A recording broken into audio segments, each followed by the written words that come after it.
नमस्कार। मैं डॉक्टर संतोष कुमार। एक नई मांग बीटीएससी लैब टेक्नीशियन के पदों पर जो भर्ती होने वाली है, हालांकि कोर्ट केस हट गया है, परंतु अभी भी लगता है कि ये भर्ती पूर्ण होने में कुछ न कुछ व्यवधान उत्पन्न होगा।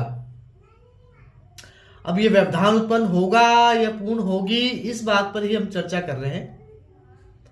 और जो हमने कही कि नई मांग, नए लोगों के द्वारा नई मांग सरकार से की जा रही है बीटीएससी लैब टेक्नीशियन 2969 के पद पर। पटना हाईकोर्ट के द्वारा जो है इस पर निर्णय लिया गया और जो रोक थी उसको हटा दिया गया ताकि ये भर्ती पूर्ण हो सके।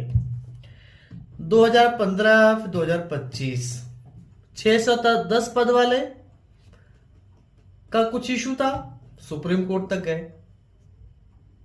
कुछ और भी लोग, मैं स्टडी कर रहा था कि कितने प्रकार के कहां कैसे कैसे केसेस लगे। तो एक केस और लगा था जिसमें मांग की गई थी कि इंटरमीडिएट में जो है 12वीं में मेडिकल लैब टेक्नोलॉजी का एक कोर्स पढ़ाया जाता है और medical lab technology vocational course के अंतर्गत 12वीं में उनको भी शामिल किया जाए। वो भी कोर्ट गए। तो अलग अलग तरीके से अलग अलग लोग कोर्ट में जाते हैं, ये वैकेंसी जो आती है।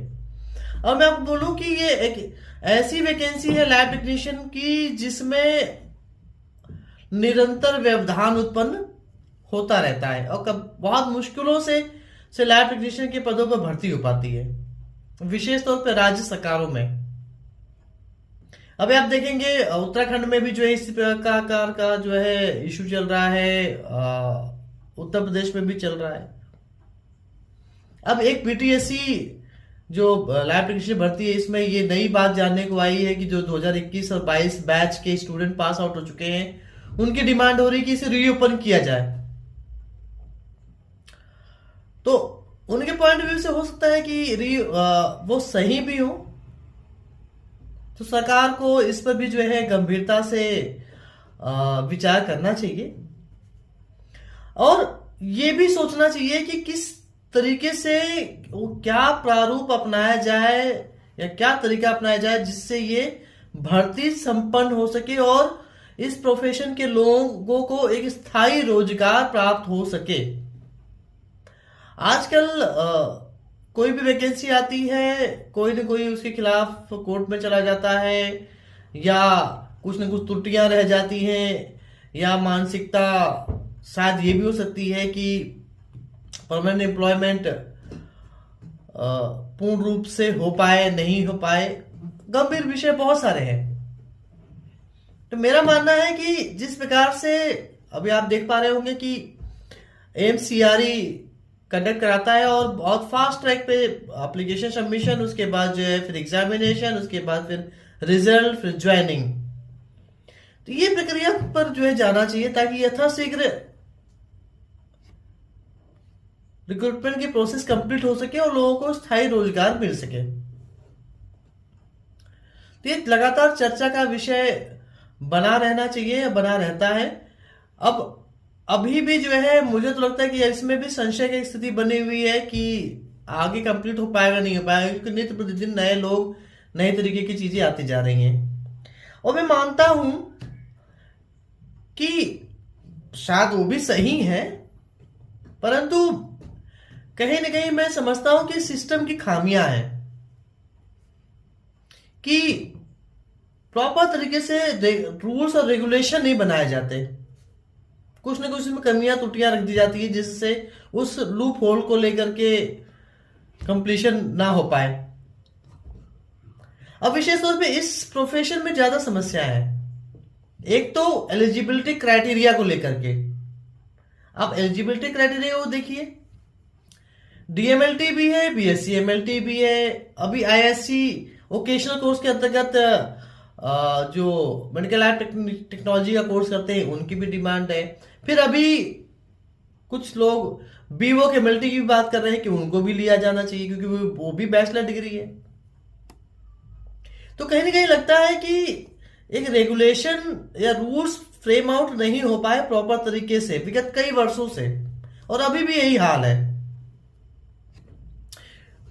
क्योंकि कोई कोई रेगुलेटरी बॉडी नहीं बन पा रही है। और रेगुलेटरी बॉडी अगर अगर भारत सरकार के स्वास्थ्य मंत्रालय बना करके जो दे रहा है, नोटिफिकेशन जारी कर रहा है, तो उसको को राज्य सरकारें पूर्ण रूप से अपने यहाँ संचालित नहीं कर रही है, जिसकी वजह से ये सिस्टम गड़बड़ हो रहा है। अगर इस प्रोफेशन के लोग रहेंगे तो स्ट्रीमलाइन होगी। आप कभी देखिए मेडिकल एसोसिएशन डॉक्टर्स का स्ट्रक्चर बिल्कुल डिफाइंड है कि मेडिकल ऑफिसर चाहिए तो ये पोस्ट, ये क्वालिफिकेशन चाहिए, सीनियर रेजिडेंट चाहिए तो ये क्वालिफिकेशन चाहिए, असिस्टेंट प्रोफेसर चाहिए तो ये क्वालिफिकेशन चाहिए। स्ट्रक्चर्ड है, उसमें नाना प्रकार की क्वालिफिकेशन भी नहीं है कि एमबीबीएस। अब इसमें देखो ना, डीएमएलटी है, फिर बीएससी एमएलटी है, फिर बीवो के एमएलटी है, फिर बीएमएलएस है, कई प्रकार के नोमेनक्लेचर चल रहे हैं। एक ही तरीके की क्वालिफिकेशन होती तो समस्या भी नहीं आती। अब ये जो जो प्रॉब्लम्स आ रही हैं, ये प्रॉब्लम्स इसी वजह से कि एक ही तरह की क्वालिफिकेशन नहीं है। कुछ गवर्नमेंट में लोग काम कर रहे हैं जो पिछले कई वर्षों से काम कर रहे हैं, अब जो है उनकी भी डिमांड जायज है कि हम इतने सालों से जो है कॉन्ट्रैक्ट में सेवाएं दे रहे हैं, परंतु जो परमानेंट भर्ती आएगी उसमें हमें मौका नहीं दिया जाएगा, उनकी भी बात सही है। फिर जिन्होंने जो है वोकेशनल एमएलटी किया हुआ है चूंकि प्रोग्राम आया और तो लोगों ने किया, उनकी भी बात सही है। तो कहीं ना कहीं एक सिस्टम बनना चाहिए, एक स्ट्रक्चर बनना चाहिए, एक काउंसिल होनी चाहिए जो कि रेगुलेट कर सके, और एक स्ट्रक्चर क्वालिफिकेशन बना करके उसको प्रॉपर तरीके से स्ट्रीमलाइन करें, तब ये संभव है। और नित्य प्रतिदिन जो है नए लोग नई नई मांगे करते जाएंगे, तो वो भी सरकारों को जो है उस पर भी विचार करना चाहिए। तो मेरा सिर्फ उद्देश्य इतना ही था कि आप सब लोग को एक इन सब विषयों से अवगत करा सकूं। और सबसे महत्वपूर्ण विषय क्या है, अवगत कराना, अर्थात सबसे बड़ी, तो आप अगर मेरे वीडियो देख पा रहे हैं तो प्लीज शेयर जरूर कीजिएगा ताकि लोगों को अवेयरनेस हो। सबसे बड़ी समस्या इस प्रोफेशन में अवेयरनेस की कमी, जागरूकता की कमी है, और जागरूकता के साथ में संगठित भी नहीं है। तो थोड़ा सुने समझें। और बार बार हम कहते हैं कि अन्य प्रोफेशन में जो है एसोसिएशन है, उन एसोसिएशन से लोग जुड़ते हैं, आप सब लोग भी जुड़े। डिस्क्रिप्शन में नीचे जो लिंक दिया गया है, तो ये इन्फॉर्मेशन है, लगातार इस तरह से इन्फॉर्मेशन आप तक पहुंचाते रहेंगे हम। वैकेंसी से संबंधित भी इन्फॉर्मेशन आपको देते हैं हम। बहुत बहुत धन्यवाद।